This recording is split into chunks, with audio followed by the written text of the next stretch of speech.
not I who need rescue.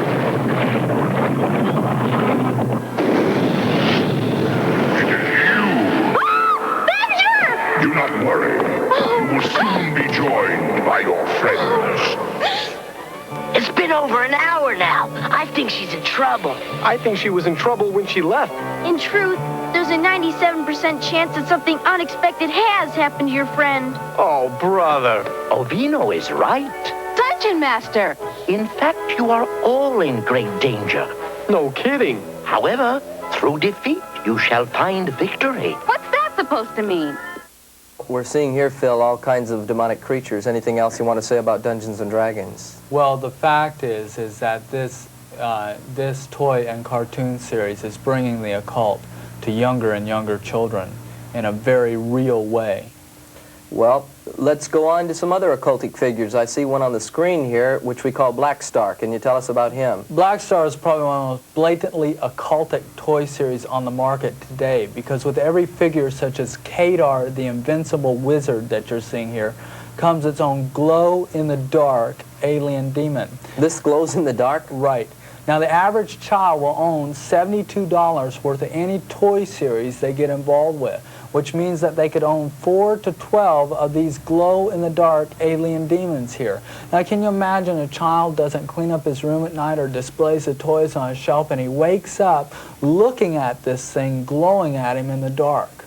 I can't believe that we could have toys that are absolutely, I mean, even the eyes look like they glow here. Yeah. It's totally occultic. You know, before we go on to this one, let's look at a couple of occultic games. Okay, I have a few here that we picked up at the toy store. We went out and we picked up a few. Now, this is the Infaceables, Mystic Warriors of Change, and the faces change in these, don't they? Right, right. It's a man-to-beast combination again.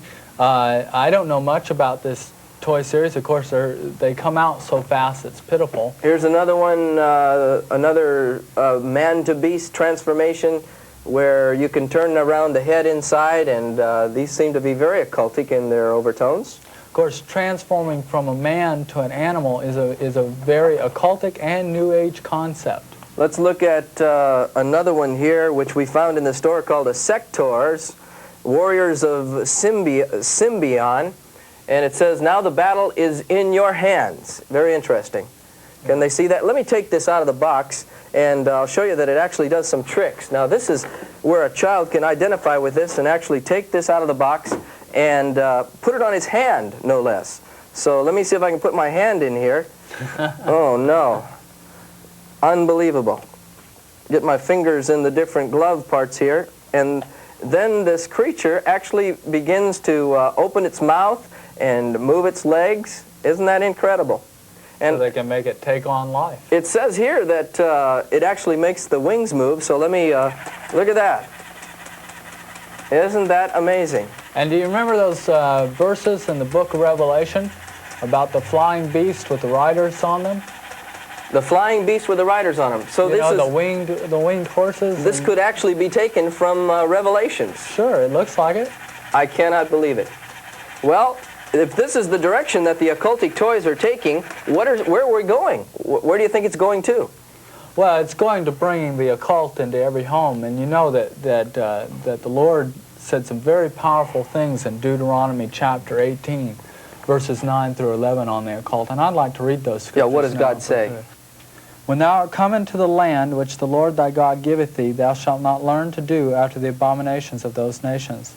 There shall not be found among you anyone that maketh his son or his daughter to pass through fire, or that useth divination, or an observer of the times, or an enchanter, or a witch, or a charmer, or a consulter with familiar spirits, or a wizard, or a necromancer. For all that do these things are an abomination unto the Lord. So, actually another scripture says that if you bring an abomination or an accursed thing into your house, then you will be accursed like it is. Would you say these toys are accursed to God? Oh, I would guarantee it. The toys and the cartoons. So the minute you turn your TV on, you've broken this scripture here. So a parent who allows his child to watch this on television and also brings these toys into the home or buys them for the child is actually breaking a commandment of God and inviting curses upon the family. Is that correct? Yeah, the Bible talks about not taking counsel from ungodly counsel. Well, bringing a TV into your home is like taking counsel. And if you watch ungodly programs, you're taking counsel from ungodly counsel. Well, Phil, now I think a lot of this can even go back, if we might divert, back to some of the movies that have been coming out, like Star Wars and the Jedi, Return of the Jedi, and so forth. What is this creature we're looking at on our screen from? Well, this is Squidhead. He's from Star Wars, and as you know, Star Wars told us that the Force would be with us. And of course, the Force is a word used by witches down through the centuries to describe the power they receive from Satan. Characters like Darth Vader, who look almost exactly like the ancient Norse god Odin, and Obi-Wan Kenobi, and there's a form of witchcraft called Obi witchcraft, in which chanting Obi, Obi, Obi over and over again releases the power into the witches' lives. You're saying that these were actually taken, this was taken from a Norse god who looked very much like him? Yes, it looks a lot like Darth Vader. I wish we could go back one slide and look at that Norse god, but we can't go backward on these? Okay. We're looking at Yoda right now, and Yoda was called the Zen Master. Of course, this was based on Zen Buddhism. Zen Buddhism says there's one force in the world, and it can be either used for good or evil. And Yoda's called the Zen Master. He's always seen with serpents around him or serpents around his neck. Look at the serpents around his neck there. He is a three-fingered, three-toed beast. So he has the 2 fingers and the thumb, which from my information means Satan is Lord.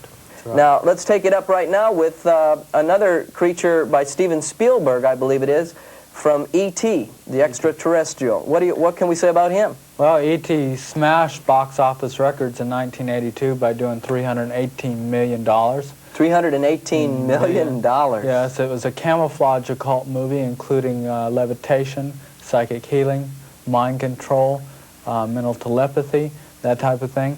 E.T. also included some inferences to homosexuality within the movie. Homosexuality? Yes. This creature, E.T., became like a lovable little toy that every child wanted to have in his home. And this is just one of many. Now, E.T., I mean, we saw the little guy with healing power in his finger. Yes. And levitation ability, and he just brought all of this into the minds and thinking of the children. Would we say this is a plot to...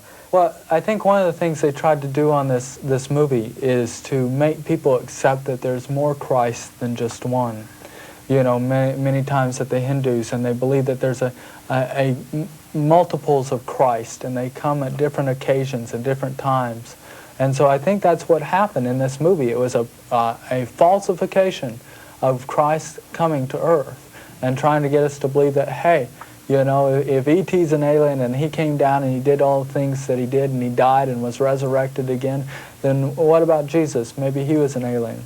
Well, with these aliens, also the cartoon shows are bringing these superheroes that come from other planets, like Clark Kent, who is Superman, and so forth. Can we talk about the superheroes for a moment? Well, many of our superheroes have occult powers. We know that Superman's dead father speaks to him and gives him guidance. We know that many of them have other occult powers that they're involved in.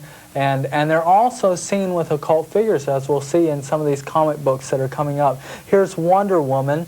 Now, she has occult powers herself, but you see these demons coming out of a fiery pit, and she's involved with the demons. Well, when you talk about Wonder Woman, here's one of the toys we bought of Golden Girl. Yeah. And all of these comics and cartoons are spawning toys that the children can identify with. Yes, Golden Girl's a new series aimed at girls. It's aimed at girls specifically. Yes, very much interesting. So. It's a new action figure series. Well, we thought we'd show that because a lot of the girls are now getting in on the action.